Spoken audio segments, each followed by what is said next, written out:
Today we're going to do a 3-bedroom, 2-bath ranch house. This is a typical house that a lot of families have, and the reason I want to do this house is a lot of people are doing distance learning and teleworking and telecommuting from their houses, and from a typical house like this, people are still having problems with their Wi-Fi. We're going to go inside and find out where we put the access point and did it really work. Do you need one access point or more than one access point, or do you need more bandwidth? So come on inside and we're going to show you what you need. So like a typical 3-bedroom, 2-bath ranch, it has a hallway that comes back to the 3 bedrooms. And we decided to put the access point in this bedroom that's right next to the living room. We intentionally put the access point in this corner for several reasons. One, it's about 6 feet up off the ground, and that way the furniture doesn't cause any obstructions to the radio waves radiating through the house. And in this particular location, we can shoot through the living room, through the kitchen door, through the kitchen, all the way to a round table at the very end. And the reason we want to reach that round table is if you're distance learning or working at home, you're likely going to be working off one of the tables. This house has 2 round tables, and this one has a clear shot to the round table in the kitchen and also to the round table in the living room. This house is supplied obviously by AT&T. I've got a lot of good things to say about this access point. Inside this access point are 2 radios. There's a 2.4 gig radio, which I call the AM band because it's long ranging and go through about 6 walls. Then it has an FM band, which is 5 gigahertz, and that can typically go through 3 walls, but this access point has a really neat feature in it. On the lower band, it only has 2 antennas, but on the upper 5 gigahertz band, it has 4 antennas. So think of it this way. What if you were deaf in one ear? Would you be able to hear directionally, and would that affect your ability to hear? If you have both ears, you can hear better than with one ear. But what if you had 4 ears? You'd be able to hear a lot better. This radio on the high-speed 5 gigahertz band has 4 antennas, and surprisingly it actually has better coverage than the long-range radio that only has 2 antennas. So if you have this access point from AT&T, it's typically going to be a good one, and this one is a model 5268AC FXN. Have really good coverage. All we need is one of these access points to light up this entire 3-bedroom, 2-bath house, and this access point can cover the whole house if it's located in the right spot, which we have it here. So there's a smaller table in the kitchen, and then these are the 2 main tables where people are going to be either working at home or they're going to have their kids work around these tables doing distance learning. We've got to get good Wi-Fi to this table. And on the other side of this wall is the living room, and then on the other side of the living room is another wall, and then there's the access point. So the access point only has to travel through 2 walls to reach this table. Right now we're in the garage. In this particular home, they didn't care about great Wi-Fi in the garage because they just park the car here and leave it. But I've been in some houses where the garage is actually a workshop and one of the spouses may be working on a car and wanting to watch a ball game. So you've got to have good Wi-Fi in those instances.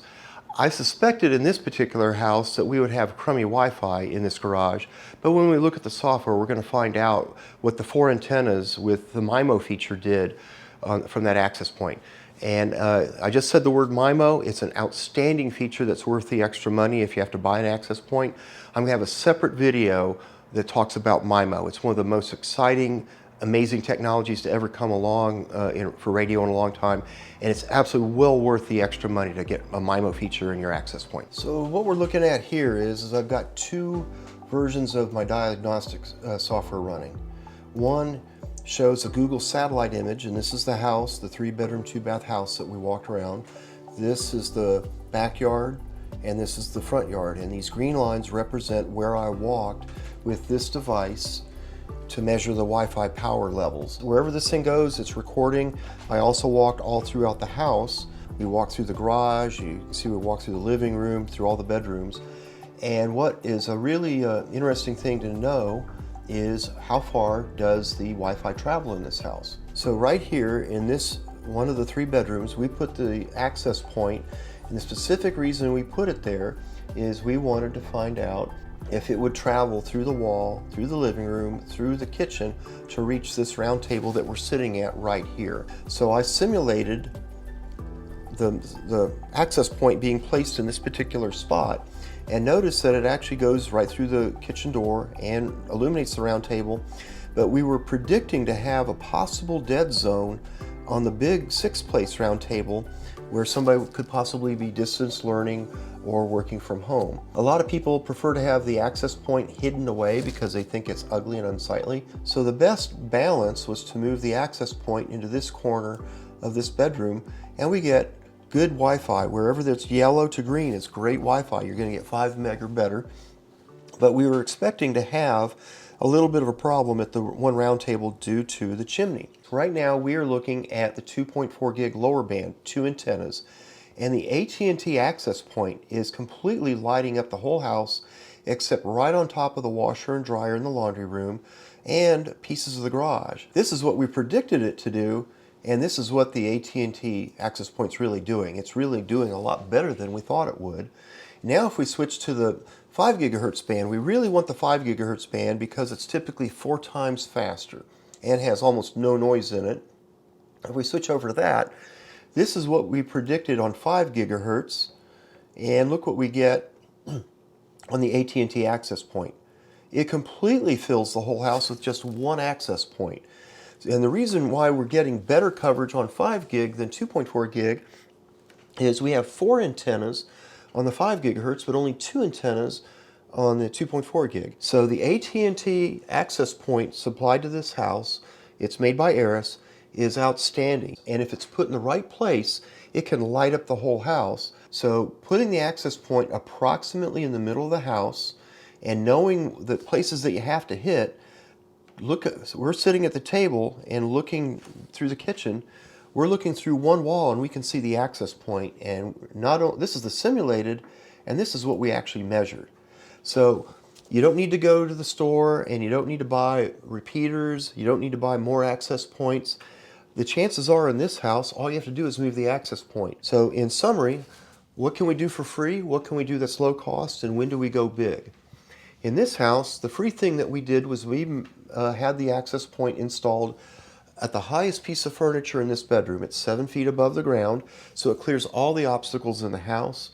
And we placed it in the right spot so that we could reach the tables. The tables are the critical focus of this house. The low-cost thing that we did, we had to go buy a 20-foot cable to move the access point down the wall and on top of the furniture.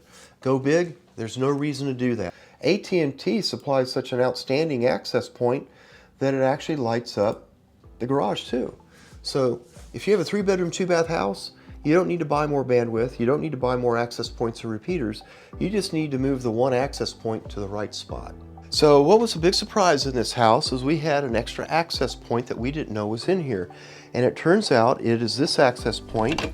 It is the Dish Network receiver. One of the interesting things is this is actually receiving a satellite signal, but if you want to order extra programming, this device has an access point and it's broadcasting a hidden SSID, but it's talking to the AT&T access point so they can get the billing authorization to watch what they want. So this doesn't have very good coverage because it's enclosed down low on the floor.